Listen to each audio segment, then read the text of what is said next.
Is it the Gulf of America or the Gulf of Mexico? And why does it even matter? So, if you're like me, you heard this from the president last week. We're going to be changing the name of the Gulf of Mexico to the Gulf of America, which has a beautiful ring that covers a lot of territory. The Gulf of America, what a beautiful name. Then the president follows up with this. Attention on board. Ladies and gentlemen, if you could please direct your attention out the right side of the aircraft. Air Force One is currently in international waters for the first time in history, flying over the recently renamed Gulf of America. Please enjoy the flight, and we are now about to head westbound to Super Bowl 59. Wow, he did that well. He did a good job. He did, isn't that nice? You know, we're about make America great again, right? That's what we care about. Then it prompts kind of a cute response from the Mexican president, who's stunning, by the way, but here's her response. Obviamente, el Golfo de México es reconocido el nombre por Naciones Unidas, un organismo de Naciones Unidas, pero el siguiente, ¿por qué no le llamamos América Mexicana? Se oye bonito, ¿no? ¿Verdad So que nice. sí? Desde 1607. La Constitución de Apatzingán era de América Mexicana. Entonces,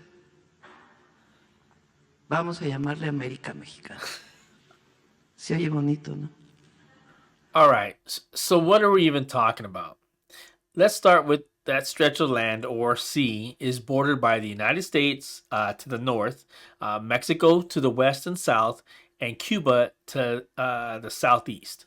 So the first people to live in that area around the Gulf of Mexico were Native Americans.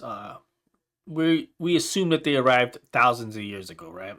And then they were followed by the Europeans, who named it the Gulf of Mexico in the 1500s, at least according to the early maps that we found.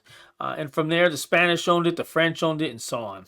That is until the United States acquired the territory around the Gulf of Mexico in the early 1800s, and it's been the important part of America ever since. So to kind of get to the point, the Gulf of Mexico, or America, is just a name. Think of it as branding.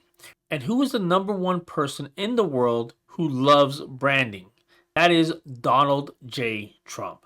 Now, there have been a couple of reasons why people are saying that Trump changed the name, and the most realistic answer is because Biden put a stop to offshore drilling, and the story went that if America owns the Gulf of Mexico, then we could drill.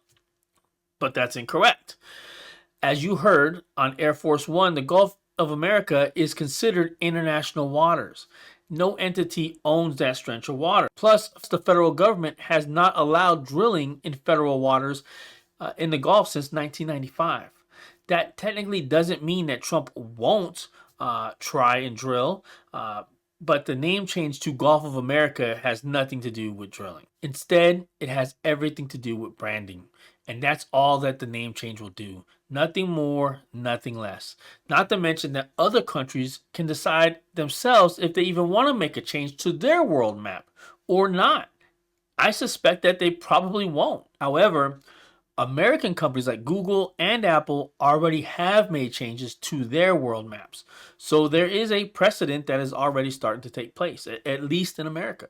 Nevertheless, the name change is nothing but a branding stunt from the number one branding company in the world. And that company is called Donald J. Trump. Let's be honest, folks. Did we really expect anything less?